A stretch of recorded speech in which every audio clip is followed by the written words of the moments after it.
नमस्ते traders. Chart Oracle के stock in news episode में आपका स्वागत है। 19 मई 2025 को मार्केट में कुछ स्टॉक्स ने तेजी मंदी के बड़े उतार चढ़ाव दिखाए। Protean eGov, Vodafone Idea, Cochin shipyard, Paras defence जैसे स्टॉक चर्चा में हैं। आइए आज के प्रमुख स्टॉक्स की परफॉर्मेंस और उनके पीछे के कारणों पर नजर डालते हैं और समझते हैं कि 20 मई को इन स्टॉक्स पर क्या पोजीशन है। लेकिन वीडियो स्टार्ट करने से पहले मैं आपका ध्यान आकर्षित करना चाहता हूं हमारे द्वारा सुबह सुझाए गए 5 स्टॉक्स के जबरदस्त परफॉर्मेंस पर। जहां निफ्टी और सेंसेक्स लाल में बंद हुए, वहीं आज सुबह हमने जिन 5 स्टॉक्स को रिकमेंड किया वे सभी ग्रीन में बंद हुए हैं। और हैरानी की बात यह है कि उनमें से 3 स्टॉक्स ने पहले दिन ही अपना टारगेट भी हिट कर दिया और डिविज लैब बन गया स्टार परफॉर्मर 19 मई का, हमारे बताए हुए लेवल से, जिसने 7% का उछाल दिखाते हुए 6705 का 52 वीक हाई बना डाला। यह स्टॉक हमारा stock pick of the day था। तो ट्रेडर्स, अगर आपको मार्केट की एक्सपर्ट अपडेट्स, टेक्निकल एनालिसिस और हॉट स्टॉक रिकमेंडेशन चाहिए तो लाइक करें, सब्सक्राइब करें और कमेंट में बताएं आप किस स्टॉक्स पर फोकस कर रहे हैं, ताकि हम और भी इंफॉर्मेटिव वीडियोस इस सेक्शन में ला सकें। तो शुरू करते हैं आज का स्टॉक इन न्यूज़। पहला स्टॉक जो आज दिन भर चर्चा में रहा वो है प्रोटीन ईगव। प्रोटीन ईगव का शेयर आज 20% लुढ़क कर 1143 पर बंद हुआ है। यह गिरावट इनकम टैक्स डिपार्टमेंट के पैन 2.0 प्रोजेक्ट के टेंडर में कंपनी के चयन न होने के कारण आई है। यह प्रोजेक्ट 1440 करोड़ का था, जो कंपनी के रेवेन्यू का 50% हिस्सा भी है।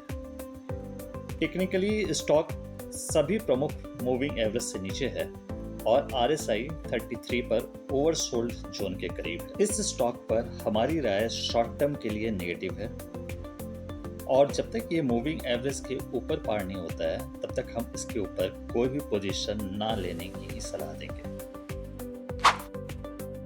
दूसरा स्टॉक जो चर्चा में आज रहा वो है वोडाफोन आइडिया। वोडाफोन आइडिया का शेयर आज 8.82% गिरकर 6.72 पर पहुंच गया।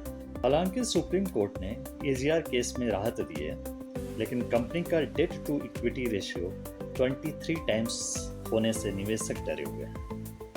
टेक्निकल सपोर्ट 6.48 पर है और रेजिस्टेंस 7.21 के बीच है, जिसके बीच में स्टॉक फंसा हुआ लगता है। शॉर्ट टर्म में हम इसे अवॉइड करने की ही सलाह देंगे। तीसरा स्टॉक जो आज चर्चा में बना रहा वो है कोचिन शिपयार्ड।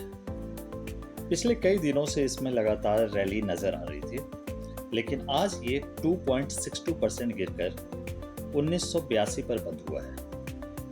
हालांकि कंपनी की भारतीय नौसेना से 2000 करोड़ के ऑर्डर भी मिले हुए हैं, लेकिन प्रॉफिट बुकिंग के कारण इसमें गिरावट देखी जा रही है।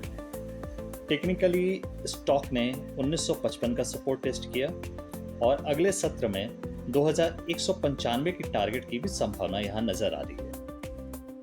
चौथा स्टॉक जो आज चर्चा में बना रहा है वो भी एक डिफेंस का ही स्टॉक है, वो है पारस डिफेंस। पारस डिफेंस का शेयर आज 5.1% गिरकर 1707 पर पहुंचा। इसरो और प्राइवेट स्पेस कंपनियों के साथ टाई अप के बावजूद हाल के रैली के बाद प्रॉफिट बुकिंग नजर आई है। टेक्निकल सपोर्ट पारस डिफेंस का 1640 और रेजिस्टेंस 1945 है। और जो 2 स्टॉक डिफेंस सेक्टर के जो चर्चे में बने रहे वो है BL और हेल। रही बात BL की, तो इसके डिफेंस ऑर्डर्स बुक्स काफ़ी स्ट्रॉन्ग नज़र आ रहे हैं और आज भी इसमें मामूली गिरावट ही देखी जा सकती है। आज ये स्टॉक 363.75 पर बंद हुआ है और ये इसका 52 वीक हाई है। निवेशकों को अपना होल्ड पोजीशन बनाए रखना चाहिए। हालांकि लगातार रैली के कारण इसमें भी प्रॉफिट बुकिंग देखने को मिल सकती है। हेल यानी हिंदुस्तान एरोनॉटिकल लिमिटेड में भी हमारा पोजीशन होल्ड का ही है। तेजस मार्क 1A डील के साथ स्टॉक में स्थिरता नजर आ रही है। इसमें लॉन्ग टर्म होल्ड की सलाह है। अगला सेक्टर जो आज चर्चा में बना रहा वो है एनर्जी सेक्टर, और प्रमुख करके एनएचपीसी और भेल। एनएचपीसी अपने ग्रीन एनर्जी थीम के कारण अभी भी इसका पोजीशन स्थिर ही नजर आ रहा है। इसका टेक्निकल टारगेट 50 रुपये रखे। वहीं भेल थर्मल पावर में गिरावट आज नजर आई है, लेकिन ग्रीन हाइड्रोजन पर फोकस से री रेटिंग की संभावना बरकरार। और जो स्टॉक्स चर्चा में बने रहे वो हैं CDSL और JWL। रिसेंट मार्केट रैली का फायदा CDSL को मिलता हुआ नजर आ रहा है, जिसके कारण डीमैट अकाउंट्स की वृद्धि हुई है और स्टॉक बिल्कुल बुलिश है। टारगेट इसका 1800 रहेगा। वहीं एक्सपोर्ट मार्केट में अपने कमजोर मांग के लिए JWL जुपिटर वैगन्स लिमिटेड के स्टॉक पर दबाव नजर आ रहा है। तो ये थे आज के स्टॉक के न्यूज़। याद रखें, अभी ये मार्केट जोखिम भरा है और मार्केट मूव इंडेक्स 68 पर ग्रिड के पोजीशन में है। किसी भी तरह की outside bad news sharp profit booking की तरफ मार्केट को पुश कर सकता है। याद रखें, लीजेंडरी इन्वेस्टर वॉरेन बफेट ने कहा था, it's wise for investors to be fearful when others are greedy and to be greedy when others are fearful. इस कोट के साथ मुझे इजाज़त दीजिए, लेकिन जाने के पहले लाइक, सब्सक्राइब और कमेंट्स छोड़ना ना भूलें। कल मिलेंगे एक और नए अपडेट्स के साथ। धन्यवाद। जय हिंद।